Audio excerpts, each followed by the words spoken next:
একাত্তরের দিনগুলি। জাহানারা ইমাম। পর্ব ২। ৩রা মার্চ বুধবার ১৯৭১ সাল। কাল রাতে একদম ঘুম হয়নি। রাত ৮টায় হঠাৎ কারফিউ। সারা দিন ধরে যত মিটিং আর মিটিং। শেষে লাঠিসোঁটা কাঠ রড নিয়ে বিক্ষোভ মিছিল। সন্ধ্যের পরেও তার বিরাম ছিল না। আরও বেরিয়েছিল মশাল মিছিল। রেডিওতে কারফিউয়ের ঘোষণা আমরা শুনিনি, তাই বুঝিনি কারফিউ ঘোষণার প্রতিবাদেই বেশি বেশি স্লোগান। ভেবেছি সারাদিনের জের ওটা, কিন্তু হঠাৎ সাইরেনের বিকট আওয়াজে চমকে উঠেছি। কী ব্যাপার? একে ওকে ফোন করে জানতে পারলাম ওইটা কারফিউর জারির সাইরেন। রাত ১১টার দিকে মাইকেও কারফিউ জারির ঘোষণা দূর থেকে কানে এলো। শব্দ শুনে মনে হলো বলাকা নিউ মার্কেটের রাস্তায় এবং আমাদের বাড়ির দক্ষিণ দিকে ইকবাল হলের সামনের রাস্তায়। তার পরপরই বহু কণ্ঠে স্লোগান আরও জোরে শোনা যেতে লাগলো। তার মানে কারফিউ অগ্রাহ্য করে মিছিল আর স্লোগান। কেমন যেন অস্থির লাগতে লাগলো। ভাবলাম কয়েক জায়গায় ফোন করি অবস্থা জানবার জন্য। গুলশানে রেবাকে, মদনমোহন বসাক রোডে মনোয়ারাকে আর ইন্দিরা রোডে কামালকে। রেবা বলল, এখানে রাস্তায় কোনো মিছিল নেই, কিন্তু দূর থেকে স্লোগানের শব্দ পাচ্ছি। আমাদের পিছন দিকটাতে ইন্ডাস্ট্রিয়াল এরিয়া তো। মনোয়ারা আমার ফোন পেয়ে কেঁদে ফেলল। কী যে হচ্ছে আপা, কেউ কারফিউ মানছে না। দলে দলে লোক রাস্তায় নেমে গেছে, ব্যারিকেড বানাচ্ছে, স্লোগান দিচ্ছে। পুলিশও গুলি করছে। গুলি খেয়ে লোকে আরও ক্ষেপে উঠছে, দ্বিগুণ জোরে স্লোগান দিচ্ছে। আমার ভাইটা ওর মধ্যে আছে। জানি না বেঁচে আছে কি না, না গুলি খেয়ে রাস্তায় পড়ে গেছে। কি হবে আপা? মনোয়ারার কান্না শুনে মনটা বিকল হয়ে গেল। আর কাউকে ফোন করতে ইচ্ছে হলো না। সারা রাতি কানে এলো স্লোগানের সম্মিলিত গর্জন। আজ সকালে খবরের কাগজে গতরাতের মিছিল ও গুলির খবর বিস্তারিত পড়লাম। Stadium, Nawabpur, Toynbee, Circular Road, Bhajahari Saha Street, Green Road, Kanthalbagan, Kalabagan, New Market, Farmgate, ঢাকার প্রায় সব এলাকাতেই কারফিউ ভঙ্গকারী জনতার উপর গুলিবর্ষণ করা হয়েছে। বহু লোক মারা গেছে, তার চেয়েও অনেক বেশি আহত হয়ে হাসপাতালে ভর্তি হয়েছে। কাগজের আরেকটা খবর দেখলাম, বক্স করে দেওয়া হয়েছে ১১০ নম্বর সামরিক আদেশ জারি। খ অঞ্চলের সামরিক আইন প্রশাসক লেফটেন্যান্ট জেনারেল সাহেবজাদা মোহাম্মদ ইয়াকুব খান গতরাতে এখানে ১১০ নম্বর সামরিক আদেশ বলে পত্রপত্রিকাসমূহে পাকিস্তানের সংহতি বা সার্বভৌমত্বের পরিপন্থী খবর, মতামত বা চিত্র প্রকাশ নিষিদ্ধ করেছেন। আদেশ লঙ্ঘনে ১০ বছর পর্যন্ত কারাদণ্ড। খবরগুলো পড়ছি আর বুকের ভেতর কেমন যেন দম আটকানো ভাব হচ্ছে।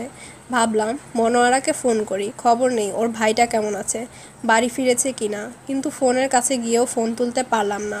রুমিকে নিয়ে আমার হয়েছে মহা উদ্বেগ। সারাদিন টোটো করে সারা শহর দৌড়ে বেড়াচ্ছে, কখন যে কি হয়। বন্ধুবান্ধব নিয়ে বাসায় ফিস্ট লাগাতে বলছি। আগে সব সময় লুফে নিয়েছে, এখন নাকি সময় নেই। আজকেও প্রায় সারাদিনই মিটিং মিছিল চলছে। আগের রাতে গুলিতে নিহত ৮টি লাশ নিয়ে বিক্ষুব্ধ জনতা মিছিল করে ঢাকার বিভিন্ন রাস্তায় ঘুরেছে। মিছিল শেষে শহীদ মিনারে লাশ রেখে সকলের সমন্বয়ে পূর্ব বাংলার স্বাধিকার আদায়ের শপথ নিয়েছে। বিকালে পল্টন ময়দানে জনসভাতেও এই লাশগুলো নিয়ে যাওয়া হয়েছে। সেখানে বিশাল জনসমুদ্র শহীদদের আরাধ্য কাজ সমাপ্ত করার শপথ নিয়েছে। সভায় শেখ মুজিব সর্বাত্মক অসহযোগ আন্দোলনের ডাক দিয়েছেন। বলেছেন, নির্বাচিত প্রতিনিধিদের কাছে ক্ষমতা হস্তান্তর না করা পর্যন্ত বাঙালি জাতি ১ পয়সাও ট্যাক্স খাজনা দেবে না।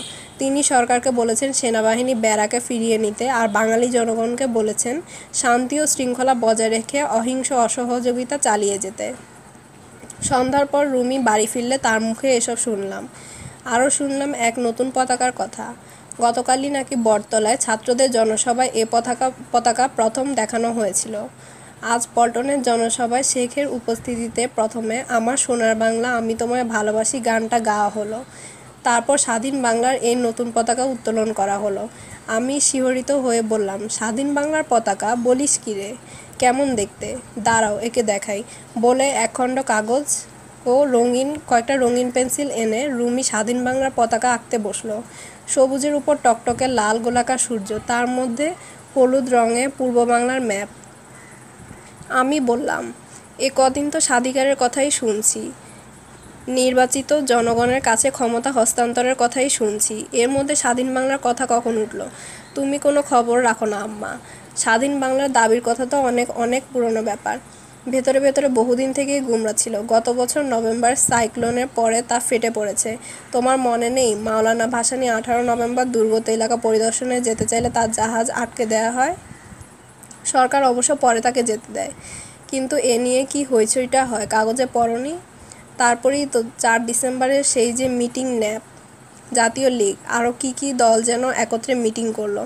ভাসানী সেখানে পূর্ব বাংলাকে স্বাধীন সার্বভৌম রাষ্ট্র হিসেবে প্রতিষ্ঠা করার দাবি জানান। তারপর এখন আওয়ামী লীগের উগ্র জাতীয়তাবাদী সেকশনের কাছ থেকে স্বাধীন বাংলার দাবি উঠেছে। চার খলিফা খুব চাপ দিচ্ছে শেখকে স্বাধীনতার ঘোষণা দেওয়ার জন্য। চার খলিফা জানো না বুঝি? আসম, আব্দুর রব, শাহজাহান সিরাজ, আব্দুল কুদ্দুস, মাখন আর নূরে আলম সিদ্দিকী। এই চার ছাত্রনেতাকে আমরা সবাই চার খলিফা বলে ডাকি। শাহজাহান সিরাজি তো আজ পল্টন সভায় পতাকাটা তুলেছে। শেখ কি বললেন? কিছুই বললেন না, তবে খুব যে খুশিও হননি মুখ দেখে বোঝা গেল। তা তো হবেনই না। এই মুহূর্তে স্বাধীনতার ঘোষণা দেওয়াটা ভীষণ রিস্কি ব্যাপার না? রিস্কি নিশ্চয়ই, কিন্তু আম্মা, ঘটনার একটা নিজস্ব গতি আছে না?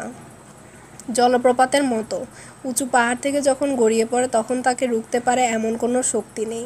আমাদের দেশের জনতা এখন ওই জলপ্রপাতের মতো একটা অনিবার্য পরিণতির দিকে অত্যন্ত তীব্র বেগে ছুটে যাচ্ছে।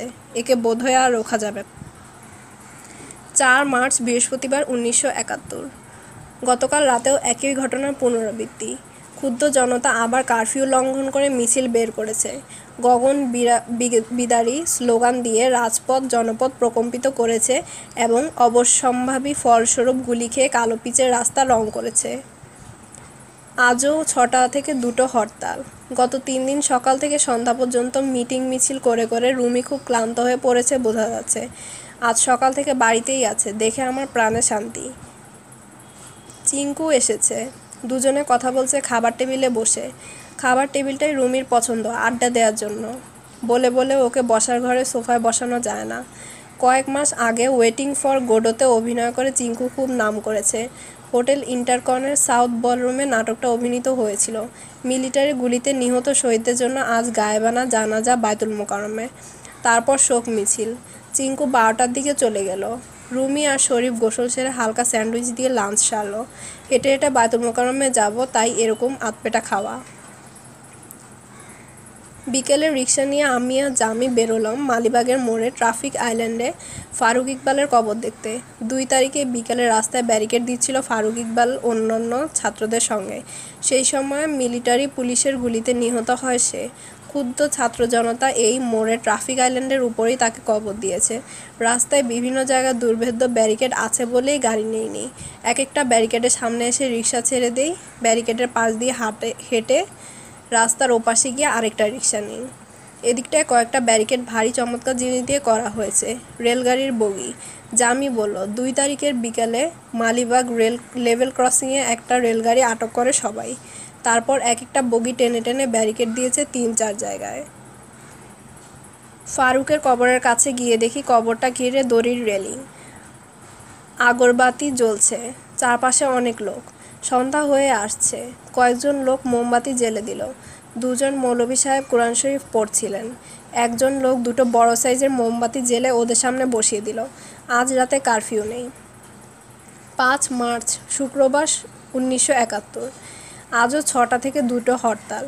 শেখ মুজিব হরতালের দিনগুলোতে বেতন পাওয়ার সুবিধার জন্য এবং অতি জরুরি কাজকর্ম চালানোর জন্য সরকারি বেসরকারি সব অফিস দুপুর 2:30টা থেকে 4টা পর্যন্ত খোলা রাখার নির্দেশ দিয়েছেন। রেশন দোকানও ওই একই সময় খোলা। ব্যাংকও তাই।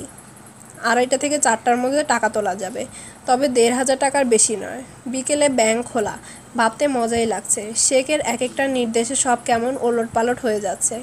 জরুরি সার্ভিস হিসাবে হাসপাতাল, ওষুধের দোকান, অ্যাম্বুলেন্স, ডাক্তারের গাড়ি, সংবাদপত্র ও তাদের গাড়ি, পানি, বিদ্যুৎ, টেলিফোন, দমকল, মেথর ও আবর্জনা ফেলার ট্রাক, এগুলোকে হরতাল থেকে অব্যাহতি দেওয়া হয়েছে। আজ মসজিদ ও মন্দিরে বিশেষ প্রার্থনা। গোসল সেরে 1:45টার সময় শরীফ, রুমি, জামি, সুবহান সবাই পাড়ার এরোপ্লেন মসজিদে গেল। তারপর 2:30টার সময় খেয়ে দিয়ে শরীফ অফিসে রওনা দিল। আজ বিকেল 4টার সময় লেখক সংঘের মিটিং তোপখানা রোডে। মিটিং শেষে সেখান থেকে মিছিল করে শহীদ মিনারে আসা হবে। আমি 5:30-6টা নাগাদ সোজা শহীদ মিনারেই যাব। হাঁটুতে বাতের জন্য বেশি হাঁটতে পারি না। কদিন হট্টগোলে কিটিকে বাংলা পড়ানো হয়নি। আজ শরীফ চলে যাবার পর কিটিকে নিয়ে বসলাম। কিটি আমেরিকান মেয়ে, একটা স্কলারশিপ নিয়ে এদেশে এসেছে ডিসেম্বরে।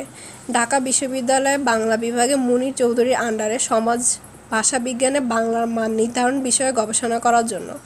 9টা ভাষা জানে, বাংলা ভাঙা ভাঙা বলতে পারে।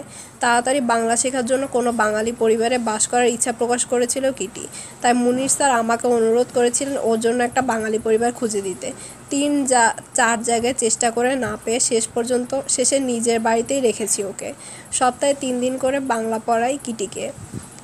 বাড়ির অন্য সবার সঙ্গে সর্বক্ষণ বাংলায় কথা বলার চেষ্টা করে সে। আজ কিন্তু ওর বাংলা পড়ার বা বাংলা কথা বলার কোনো চেষ্টা করতে দেখলাম না। সরাসরি ইংরেজিতে প্রশ্ন করে বসলো, আচ্ছা আম্মা, আমি যখন প্রথম আসি তখন রাস্তায় আমাকে দেখলে লোকে উৎসুক হয়ে উঠতো, আমার সঙ্গে আলাপ করতে চাইতো। আর এখন কেন দেখলে বিরক্ত হয়, রেগে রেগে কী যেন বলে। আমি বিপদে পড়লাম। মেয়েটিও খুব আবেগপ্রবণ ও মেজাজিও। একটু চুপ করে থেকে মনে মনে কথা গুছিয়ে নিয়ে বললাম, এ প্রশ্নের জবাব দেবার আগে তোমাকে এ দেশের গত 25-30 বছরের ইতিহাস ও রাজনৈতিক পরিস্থিতিটা ভালো করে বোঝাতে হবে। মিটিংয়ে আর যাওয়া হলো না। কিটিকে বোঝাতে বোঝাতে সন্ধ্যা কাবার হয়ে গেল।